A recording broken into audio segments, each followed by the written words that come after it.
and we welcome Dr. Chris Smith, the Naked Scientist. Good morning, Chris. How are you doing? Morning, Lester. I'm in good shape. Yourself? Very good. We start the show talking about Guy Fawkes and Guy Fawkes Day, fireworks, and being mischievous. Is that still much of a thing where you live? Well, it is the 5th of November. Remember the 5th of November Mhm. gunpowder treason and plot. And yes, there are one or two firework displays going off. It's a bit more muted again this year because, of course, mass gatherings and all that have fallen out of favour. Some people are going ahead. To be honest with you, I love fireworks, so I'll be gazing skyward. I just love the chemistry. For me, it's a scientist's dream, isn't it? And you watch this, and I sit there watching these amazing displays, thinking, how do they do that? And then I think about how I might dream that up in the lab myself. So let's start there. How do fireworks actually work? And these big firework displays, and how is it that over the course of human history, that people discovered, oh, if we add gunpowder and some colorant, all of a sudden we have some spectacular nighttime displays. It's all about chemistry. And in Yeah. fact, the chemistry we're using goes back to the guy who invented the Bunsen burner, in some respects, Robert Bunsen. His real major contribution, apart from inventing the Bunsen burner, to chemistry was the science of spectroscopy. He realised that the reason we know what, for instance, the stars in the sky have in them, without having to go and visit them, is that we can look at the light that they're producing, and that different chemicals produce different colours of light. And so if you heat them up and give them energy, they absorb energy and then they re-emit that energy as visible light.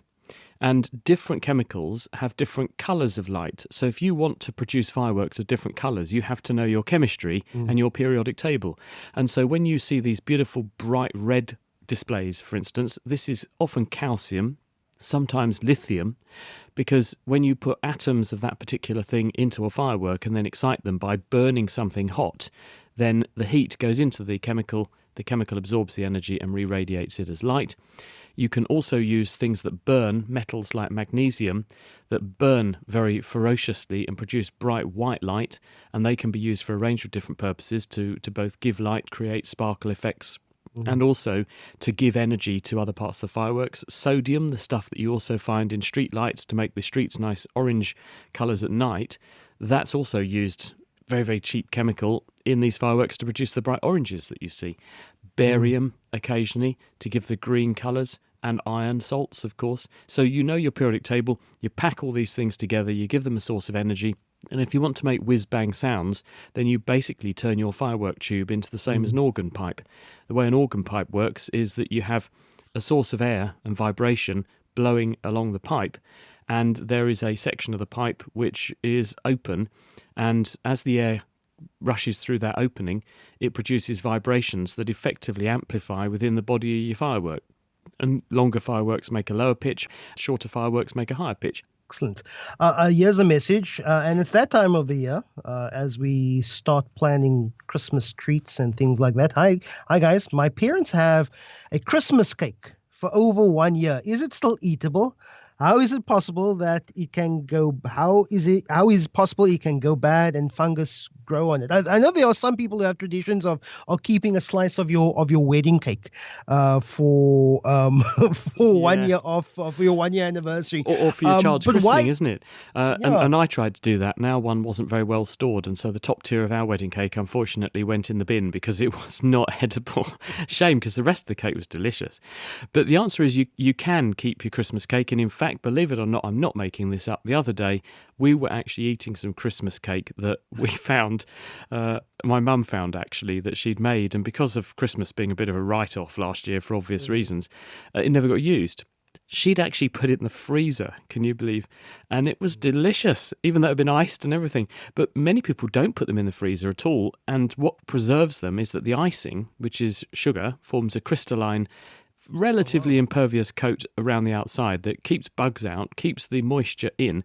And if you've been making your cake properly, you have put very liberal doses of one of the most wonderful chemicals known to mankind, and that's Scottish whiskey and other things in your cake. And alcohol, of course, is a fantastic preservative. So the combination of the alcohol, the very high sugar content, careful storage, and a layer around it, icing, which keeps the moisture in bugs out, that will keep them in good shape for a relatively long period of time, actually. Hi, Lester. My gran used to put coins in our Christmas cake. Was that safe? My great gran used to do the same. Well, depends. If you eat the coin, swallow it, choke and die, then no, it's not very safe. But if it's just for tradition, the odd coin is not going to make really any difference in the grand scheme of things, as long as you don't break your teeth on it. So watch out for the coin in the same way as you watch out for bones in your piece of chicken you're eating, and you'll be fine. 021-446-0567. Dr. Chris Smith, the Naked Scientist, is taking your science and natural history related questions. Let's go to a quick voice note. Morning, Lester. Still here, Pinelands. How come we don't fall out of our beds when we sleep at night? Of course, we all go to sleep. We spend a third of our lives in bed, so why do we infrequently fall out of it? And the answer is that when we go to sleep, we are partially paralysed. And the evidence for that is that some people actually wake up before they unparalyse themselves and describe this terrifying experience of, I was awake and I couldn't move. The way this works is that in your brain stem, which is the part of the nervous system that connects the spinal cord to the top part of your brain, there is a region called the subcerulear region. And that region contains a collection of nerve cells which have a gating role. When they become active, they cut off the flow of neurological activity flowing out of the motor circuits that move you down your spinal cord and out into the rest of the body. This has the effect of switching off specific and discrete motor circuits to minimise your ability to move around. The time when you're going to really move around the most is when you're dreaming. That happens during a phase of sleep called REM sleep, which happens periodically through the night, a number of times. And you can tell when someone's dreaming because it's called REM sleep, rapid eye movement sleep, because their eyes will be bobbing around under their eyelids. And that's when, if you weren't paralysed, you probably would be thrashing around a lot. People have done experiments where they've actually deactivated this region of the brainstem in experimental animals, and they can see that in these animals, when they dream, they do start prancing around, moving around, and for instance in cats, they start stalking imaginary prey. So the answer is you don't fall out of bed because your brain switches off the flow of motor information out of the motor circuits in the brain, so you're partially paralysed, and that minimises the chances of you rolling around and having an accident. Chris, I have a little bit of a fear of falling asleep on my back because that is when I often get that sleep paralysis. It's the process of falling asleep, then sort of stirring and waking up, but then you can't move your body. Is a certain sleeping position prone to cases of sleep paralysis? No, it's nothing to do with your posture when you go to sleep. There are some claims, and I think they're pretty unreliable, that your sleeping position may affect the intensity of your dreams. There were some studies that were done comparing people sleeping on their front and on their back and on their sides with what sorts of intensity of dreaming and whether they had nice dreams and nasty dreams.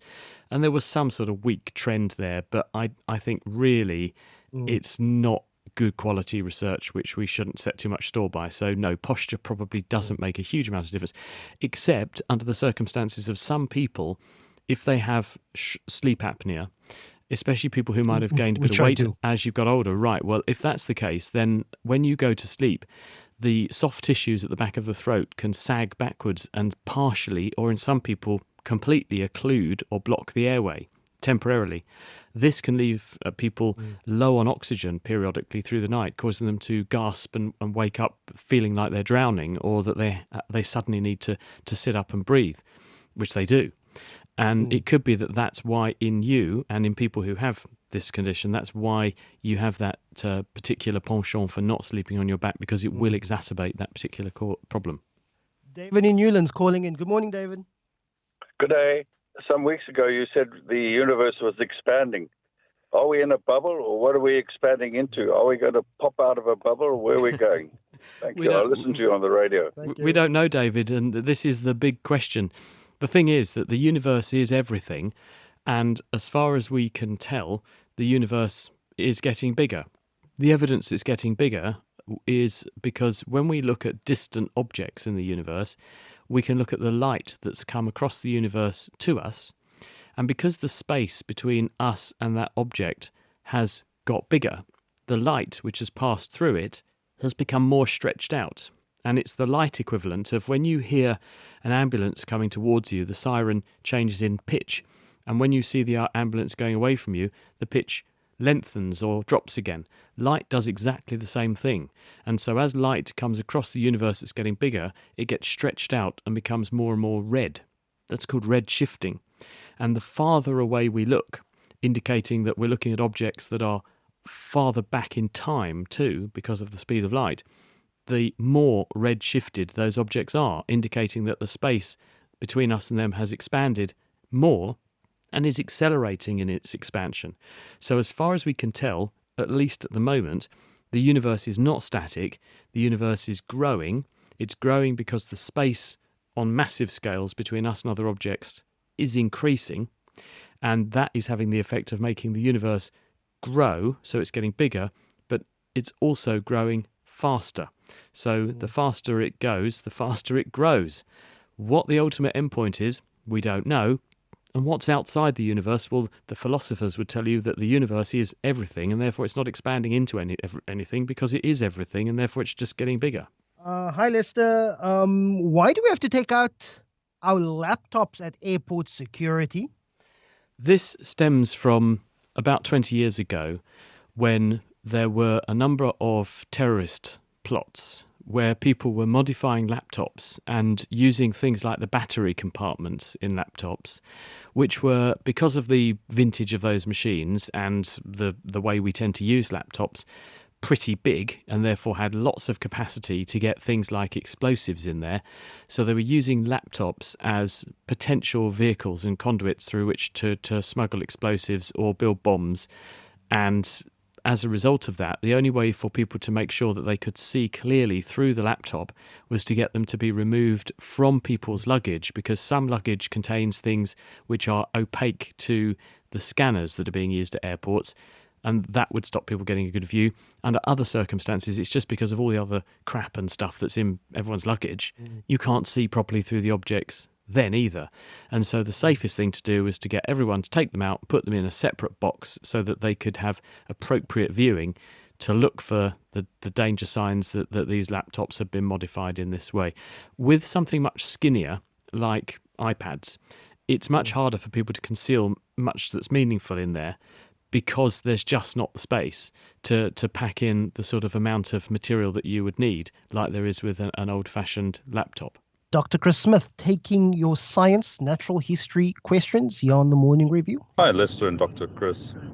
My question is around nerve damage. When you break your neck, break your back, and your nerves are damaged, causing paraplegia or quadriplegia, how is it that we cannot take nerves from essentially useless areas of our bodies, the back of the arm or maybe the side of the rib or something like that, and graft them onto the damaged nerves? Or, with today's modern science and 3D printing techniques, print the sheath and fill the nerve with the chemical it needs to transmit the electronic impulses? All great ideas and suggestions, and the answer is that all of the above are being tried to try and surmount the problem of why, when we injure the central nervous system, meaning the brain and spinal cord, we are left with life-changing injury. We know that nerve cells can regenerate and can regrow because they do it in the peripheral nervous system. So if you chop your arm off, or a finger, or a foot, and you sew it back on, and you carefully reconnect the severed nerve trunks, then the nerve fibres inside can grow back down those nerve trunks and reconnect to the end organ or the end target that they had historically connected to. This does not happen in the central nervous system. Now, we don't know exactly why, but people have been working on this for a really long time. You might remember the tragic case of Christopher Reeve, who played Superman, and he was thrown from a horse and broke his neck and ended up with terrible paralysis, which ultimately claimed his life. When this happens, the injury to the central nervous system, which can also occur because of, say, a stroke, probably causes some kind of scarring, and that scarring leads to very, very much in the short term a sealing of a wound, which is a good thing, but in the long term probably produces a barrier that stops nerve cells being able to grow back. And so what researchers are looking at is the possibility of preventing those scars from forming so nerve cells can regrow back across injury sites. And the evidence that nerve cells in the central nervous system probably can do that is that, just as we heard there, it is possible to take bits of peripheral nerve. People have done this using a nerve called the sural nerve from the leg, and you can graft this into the central nervous system, and nerves in the central nervous system will grow through that peripheral nerve and make connections again. People have done this in the optic nerve, for example, where you can take the optic nerve away, put the peripheral nerve in place, and retinal cells, which make the connections along your optic nerve into the brain, will grow back and go along the peripheral nerve and get to the brain again at the other end. So this suggests that it should be possible to make cells regenerate in the central nervous system, but probably at the moment it's surmounted by the fact that it's prevented by the fact that the nerve cells, when they're initially injured, some of them are going to die, and the response to the injury is to produce scarring and probably the production of molecules which are there to help to control the injury or prevent worsening of the injury, but have the long-term side effect of preventing regeneration.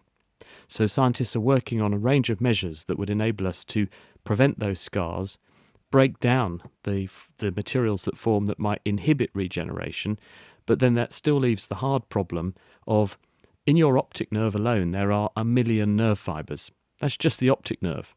The spinal cord is 10, 20 times bigger than the optic nerve.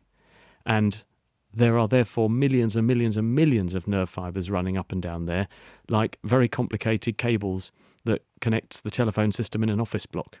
And someone's come along and taken a hatchet to them, and you've got to then work out how to connect each wire back to whichever telephone on whichever desk it originally connected to. And you're talking about doing that on the scale of a human being who's feet long compared to a tiny baby, which was developing when all those connections were first made. Yeah. So the challenge is a much bigger one in an adult than in a baby. And it's been quite fascinating that this year's Nobel Prize for medicine went into research of chronic pain and also issues around nerves and nerve sensitivity. So it's very, very topical question. But Zuki in Big Bay, how are you doing? I'm good, thanks, Lisa. How are you? Very good, my African child. What's your question? Hi, Dr. Chris. So following on that question about sleep, I want to know, how do sleep trackers in smartwatches work? Because obviously they can sense your heart rate and your movement, but how do they then interpret that to know that you're in light sleep, deep sleep, REM sleep? Is it based on assumption of how fast your heart should be beating if you're in a certain phase? How does it work? Thanks so much, Zuki. I've been quite interested in this, Chris, because I've been tempted to download and then you have to pay for the premium for these sleep apps that also record you while you sleep, even records your snoring, and you can play back and somehow detects how well or how bad you're sleeping at night. But how do they do it? I'm not sure of the value of these kind of things, because all that happens is that you look at them, they tell you you're not having a very good night's sleep, and then you lose sleep worrying about what that might be doing to you. The bottom line is they probably all work in a range of different ways, but a range of similar ways too. When we go to sleep, it's not just a static thing where you switch off, you rest for 8 hours, then you wake up and off you go again. Sleep is a very dynamic process. It has a series of stages to it, and in those stages we display different physiology. Our body behaves differently, and you go through phases of very deep sleep interspersed with phases of much lighter sleep. And during that very light sleep, your brain activity is escalating, and then it drops away again. And you tend to dream during the phases of high brain activity, light sleep, and then you have restful, restorative sleep in the deep sleep phases. And this is also mirrored by changes in your breathing rate, changes in your heart rate, changes in the way you move.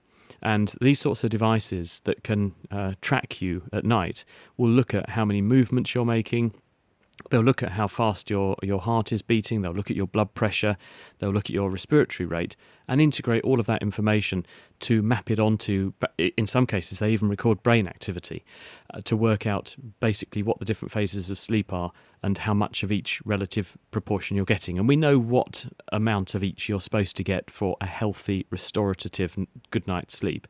And so if a person is robbing themselves of enough sleep, then the body surrenders dream sleep to have more deep sleep, and then it pays back when you get an opportunity to have a longer sleep and resets the balance. And so you can use these apps under certain circumstances to give you some insights into how well you're sleeping. But as I say, they're not really a substitute for proper clinical data. And if you have a clinical problem that needs proper investigation. For instance, we were talking about sleep apnea earlier. This needs decent, proper evaluation, not a cheap consumer app in the hands of an amateur. It needs to be proper clinical evaluation in the hands of a professional to diagnose a problem and help a person out. Dr. Smith, I'm 27 and I'm extremely forgetful to a point that I think I need help. How do I forget simple things throughout the day? It's a question on the WhatsApp line. Well, first of all, most people forget many things most days. And most of us accept that to err is human. But to really foul things up takes a computer, of course. But it is not unusual to forget stuff. So the first thing to do is to not label yourself as abnormal, because it's easy to drive yourself into a state of panic. And when you're panicking, you do forget more things.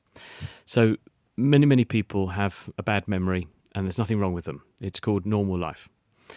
It's also called being busy, because the thing that enables us to focus on things and remember things is having time to do that and having the focus and making a plan and doing things in a stepwise fashion. If you are really busy, you are really chaotic, or you've got young children who are needing sorting out and you're being disturbed all the time, people are asking you things, phone keeps ringing, you're continuously lurching from one task to the next, and it's dragging your brain from one thing to the next. It's very cognitively fatiguing, and at the same time very hard, therefore, to focus on and have a mental checklist for things. So if you do find you are forgetting things, if you find that this is a new thing, it suddenly started happening and actually it's associated with a new baby, a new job, a new home, a new husband or wife, if you've changed something in your life that actually seems to occur around the same time, probably it's because your life status has changed. Perhaps you're not. We were just talking about sleeping. Perhaps you're not sleeping very well. And if you're tired, you will forget things.